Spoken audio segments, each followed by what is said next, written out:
Hello guys, this is Manas and you are watching the transformation factory. तो आज की हमारी वीडियो है seated overhead press versus standing overhead press. अब इसके अंदर भी डंबल लेना चाहिए या फिर बारबेल लेना चाहिए, यानी कुल मिलाकर हम इस बारे में बात करने वाले हैं कि कौन सा बेहतर रहता है, सीटेड या स्टैंडिंग। अगर सीटेड है या फिर अगर स्टैंडिंग है तो उसमें भी डंबल या बारबेल। तो आप ये जान लीजिए कि जिसमें भी हम सबसे ज्यादा अनस्टेबल है, यानी जिसमें भी हमें स्टेबिलिटी की जरूरत है, उसमें हमारा जो मसल एक्टिवेशन है वो ज्यादा होता है। मसल एक्टिवेशन यानी किसका? हमारे शोल्डर मसल का। जो हमारी स्टैंडिंग होती है वो थोड़ा सा हम उसमें अनस्टेबल होते हैं, यानी उसमें हमें ज्यादा स्टेबिलिटी की जरूरत है।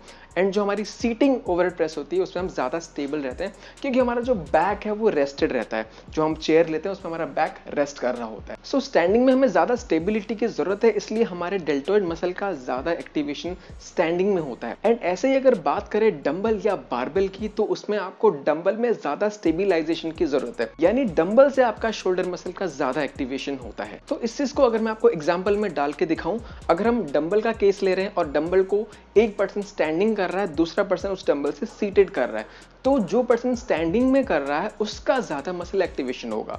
एंड अगर मैं सेम बारबेल का एग्जांपल लूं, एक पर्सन उसको स्टैंडिंग कर रहा है, एक पर्सन उसको सीटेड कर रहा है, तो बारबेल में जो स्टैंडिंग कर रहा है उसको ज्यादा उसका मसल एक्टिवेशन होगा। ऐसे ही अगर मैं सीटिंग में ही एग्जांपल लेता हूं कि दो पर्सन है, एक बंदा सीटेड में ही बारबेल से कर रहा है एंड दूसरा बंदा सीटेड में ही डंबल से कर रहा है, तो जो डंबल से कर रहा है उसका ज्यादा मसल एक्टिवेशन होगा, क्योंकि वो ज्यादा अनस्टेबल है, उसको ज्यादा स्टेबिलिटी की जरूरत है।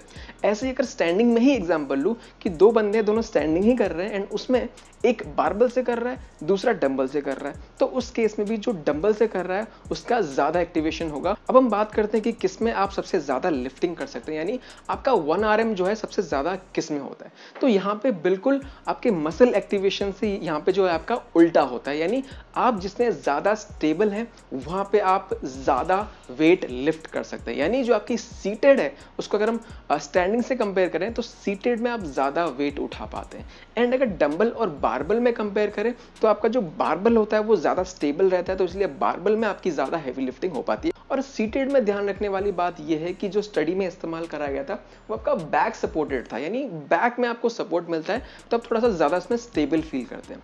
अब जिम में क्या होता है, हर कोई हमेशा बैक से सपोर्ट नहीं लेता है। कभी कभार जैसे कि मैं भी ज्यादातर जो मेरी सीटेड एक्सरसाइज होती है मैं उसमें बैक में मेरा कोई सपोर्ट नहीं होता, तो उस केस में कैसा होता है? तो गाइस ये मेरा मानना है, ये चीज किसी स्टडी में नहीं पाया गया कि आपका ये जो सीटेड है जिसमें बैक सपोर्ट नहीं है वो आपका स्टैंडिंग एंड सीटेड के बीच में फॉल करता है। यानी एक स्टेबिलिटी की बात करें तो सबसे पहला आपका सीटेड आएगा, उसके बाद आपका सीटेड में जहां पे बैक सपोर्ट नहीं है उसके बाद आपका स्टैंडिंग। तो इसका ये मतलब हुआ कि आप ज्यादा स्ट्रॉन्ग फील करेंगे सीटेड, उसके बाद सीटेड जिसमें बैक सपोर्ट नहीं है, उसके बाद स्टैंडिंग।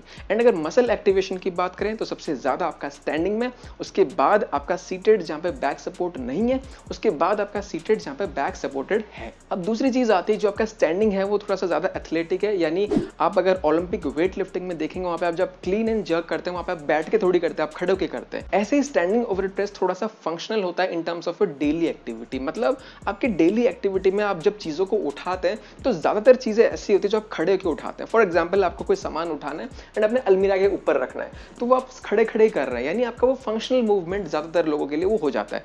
तो जो स्टैंडिंग ओवरहेड प्रेस है वो थोड़ा सा एथलेटिक प्लस थोड़ा सा ज्यादा वो फंक्शनल है, वेयर जो सीटेड है वो इतना एथलेटिक या फिर वो इतना फंक्शनल नहीं है। लेकिन सीटेड में ये है कि आप ज्यादा फोकस कर पाते हैं सिर्फ और सिर्फ अपने डेल्टॉइड पे ही, क्योंकि आपका जो बाकी मसल पे आपको इतना फोकस नहीं करना पड़ता है, आपको स्टेबिलिटी आपके बेंच पे आपको मिल जाती है। एंड जो आपकी स्टैंडिंग ओवरहेड प्रेस होती है वहां पे आपके दूसरे स्टेबलाइजिंग मसल्स, स्पेशली आपके कोर मसल का थोड़ा ज्यादा इन्वॉल्वमेंट रहता है। एंड अगर चीटिंग की बात करें, आप स्टैंडिंग में थोड़ा चीटिंग कर पाते हैं, जब भी आपसे वेट उठता नहीं है तो आप लेग ड्राइव का इस्तेमाल करते हैं, थोड़ा सा जर्क लेके आप उसको उठा लेते हैं। लेकिन सीटेड में आप वो चीटिंग नहीं कर पाते हैं, आपको प्योरली अपने डेल्टॉइड मसल पे डिपेंडेंट रहना पड़ता है उस लिफ्ट को एग्जीक्यूट करने के लिए। सो अब आपको करना कौन सा चाहिए गाइस, ये भी डिपेंड करता है कि आपका गोल क्या है। फॉर एग्जांपल आप ओलंपिक वेट लिफ्टिंग करते हैं तो आपको ज्यादातर वहां पे स्टैंडिंग ओवरहेड प्रेस करना चाहिए, वेरेज अगर आप नॉर्मल से इंसान, आपका सिर्फ और सिर्फ मकसद है कि थोड़ा सा हाइपरट्रॉफी होना चाहिए, थोड़ा सा फिट रहना चाहिए हमें, तो इस केस में आप दोनों को चूज कर सकते हैं। ऐसा नहीं है कोई एक जो है ज्यादा मसल बिल्ड करता है दूसरा नहीं करता है,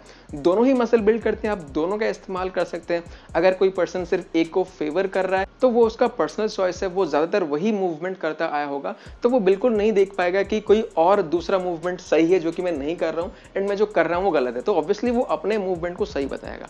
ऐसे ही मैं ज्यादातर 90 to 95% में मेरे जो ओवरहेड प्रेस होते हैं वो मैं सीटेड करता हूं, तो मैं ऐसा थोड़ी बोलूंगा कि भाई सीटेड ही सही है, आपको सीटेड करना चाहिए, ऐसा नहीं है। दोनों सही है, आपका पर्सनल चॉइस है, आप जिसको भी चाहे कर सकते हैं, लेकिन दोनों से आपको क्या फायदा मिल रहा है वो आपको पता होना चाहिए। तो अगर आपको वो आउटकम चाहिए तो आपको वो एक्सरसाइज चूज करना पड़ेगा जिस एक्सरसाइज से आपको वो आउटकम मिल रहा है। सो गाइस, ये थी आज की सारी वीडियो। होप आपको वीडियो इन्फॉर्मेटिव लगी।